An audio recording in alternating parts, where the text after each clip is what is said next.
Hello everyone, welcome back to another Raiders video. In this video, I'll leave my Raiders-Browns game recap, so let's get into it. So the Raiders in Week 4 got a big win over the Cleveland Browns. Ugly game that was very back and forth, but we do come away with the win after a really ugly first and fourth quarter, but just enough to win the game against Cleveland. It kind of went like how we thought it would, an ugly game on both sides, like for both teams, because, both us and the Browns are not doing the best right now. Also in terms of health, we won this game without Devontae, without Max Crosby.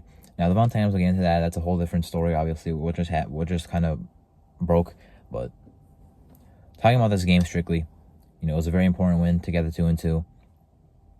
And, being able to run the ball was a really big factor because we could not run the ball at all the first 3 games. And I did not think this was a game that we would get it going, but we did. If we can actually run the ball going into the later part of the season, that could be huge for our offense because that's something we didn't have the first 3 games. Madison showed a lot.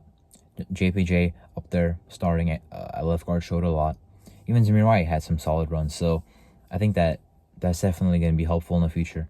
But hopefully we can sustain it because we only had 1 good game running the ball. So really good performance on the ground, but hopefully we can continue it.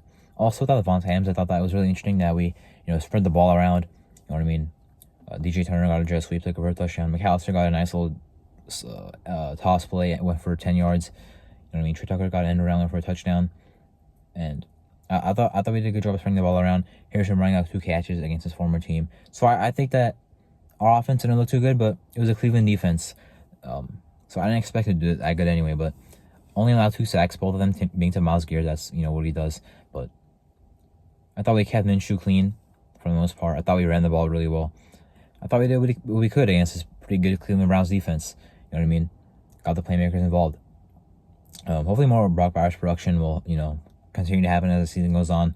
Only 2 catches this game, only 3 last game, but, that's fine. I mean, he's still one of the top tight ends in the league right now in terms of his catches and yards. Jet sweep went for 12 yards. That's something I really wanted to see this season, a jet sweep to Bowers. And it looked like it was going to be a short game. He broke in, took it for 12. So happy to see that.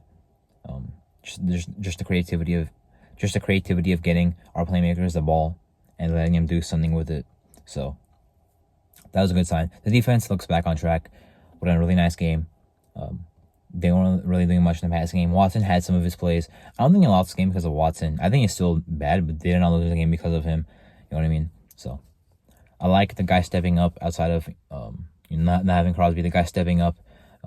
Robinson, Snowden obviously ending the game. Wilkins did his thing. Adam Butler's continuing to do his thing, even though he has no sacks in the season. He's still being very disruptive. Jenkins as well. So just a good sign from our defense to get back on track. Jerome Ford did have 5.8 yards a carry, but only on 10 carries. Not the best showing, but, only 10 carries is, I'm not like, it's not a huge deal. So our defense bounced back as they should have against this Cleveland team. Mark Huber was very contained. Obviously, dropped pass, led to an interception by us. 3 sacks in the game. So happy to see that even without Crosby, we can still get some pass rush. And Kuntz, obviously. So that was good to see. The defense get back on track, play like how they're supposed to play, and hopefully prove that the Carolina game was just a fluke on defense. So now we're back at 2-2 after a very ugly win, but very important win. Conference win. And we're 500, the Broncos are 500, and the Chargers are 500. There's a battle for second place in the division. There's a battle really for the AFC wildcards. I mean, it's really wide open. Teams are struggling or bouncing back. It's kind of weird right now. But no matter what, we are in the race. Got to keep it going. Big game against the Broncos. That's coming up, which is week 5. Division game. They're also 2-2, as I mentioned. But got to keep stacking. This can't be a, get a win, lose again, get a win. Like, it can't be back and forth like that. It has to be stacking wins if we want to be in the playoffs. And I think we can do that because Denver's a beatable opponent. Pittsburgh, after that, is a tough game, but there's games you can definitely win. You know what I mean? And beating a tough Ravens team and a tough Browns team is a good sign. So just hopefully we can sustain this. This would have been bad. This would have been really bad if we lost this game. For Cleveland, it's pretty much looking that way. Bad. 1-3. You know what I mean? They have question marks over there. So for us, get our guys back healthy. Devontae, again, is a whole different story. It looks like we're not going to have him anymore. That'll probably be a whole separate video that I make. Happy to bounce back, however.